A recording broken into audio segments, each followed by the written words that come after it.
So what archaeology can do, archaeology can give us, as Bible students, another testimony to the ways that people in biblical times lived, how they thought and what problems they faced.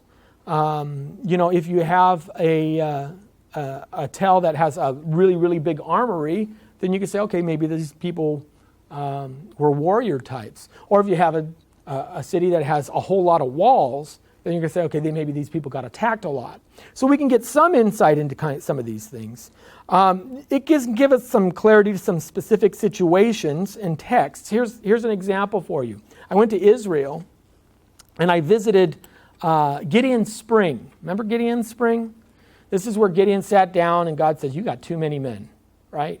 We're going to thin a few. And Gideon had them all go to now it's hot in Israel. It's a desert. It's actually like this. If you ever go to Israel, you may be just a little bit disappointed because it's like the Inland Empire. I was completely shocked. We're going on the inland road from Galilee to the Dead Sea, and it's almost like driving the 91 freeway. All the hills are brown and rocks, and the temperature is the same. It was shockingly similar. It really is. People from back east, they come from Georgia or whatever. They go, oh, this arid desert climate and I'm going like, what? This is Hemet. What are you doing? Jeez. But all that is to say, so spring water, you got, 30,000 troops. They're going to drink. Well, Gideon's Spring, and our tour guide says, here's Gideon's Spring, and if you look over there on that crest, that would be the army, the opposing army waiting to come in and attack. Okay. Well, here's the interesting thing. Gideon's Spring isn't a flat spring or something that comes up straight out of the ground. There's a wall behind it. There's a cliff face. And the pool happens to be right here, and the stream goes out that way in the same direction as the enemy armies. Okay? Why is that significant? It's significant because if you remember, the soldiers drank in one of two ways. Either they put down on one knee and would scoop the water to their hands, or if you're really thirsty, what's the guy do? He sticks his whole head in and just starts slurping up, right? Who was asked to go home? It was the guys who stuck their whole head in. Why? Because in order to stick your whole head in, you have to turn your back to the enemy. You got to lay down this way and you can't see them. Whereas if you're having one hand, guess what? Your eye is on that ridge. And only 300 guys did that. Now, the enemy was far enough away. Sure, they're not going to sneak over in 5 minutes. But that gives you, you go, wow, here's something that I would have never have known. You picture this in your head and then you find it and it becomes really interesting. So those are some of the things it can do. What it can't do, what archaeology can't do is, first of all, it can't prove the Bible true.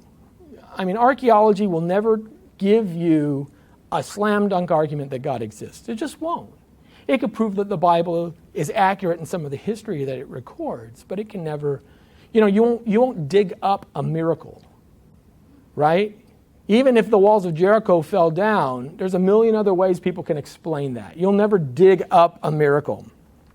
It can't be understood. Also, archaeology has to have certain presuppositions with it. Again, you have pottery, you have remnants of a civilization, you don't have a picture of a civilization. And so people bring their own understanding into it, and sometimes we make assumptions on things that we shouldn't make. For example, I was reading a story where the Vikings, they were doing a dig on Viking culture.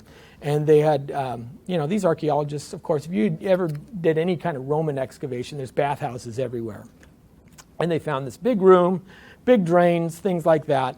And they said, oh, it's a Viking bathhouse. And let's pick that idea up from the Romans. We know that they had interaction. They had a Viking bathhouse. And that was the prevailing view until another person said, you know what? I don't think it's a bathhouse at all. Vikings like beer. And we know Vikings drank a lot of beer. No one's ever said, hey, where did the beer come from?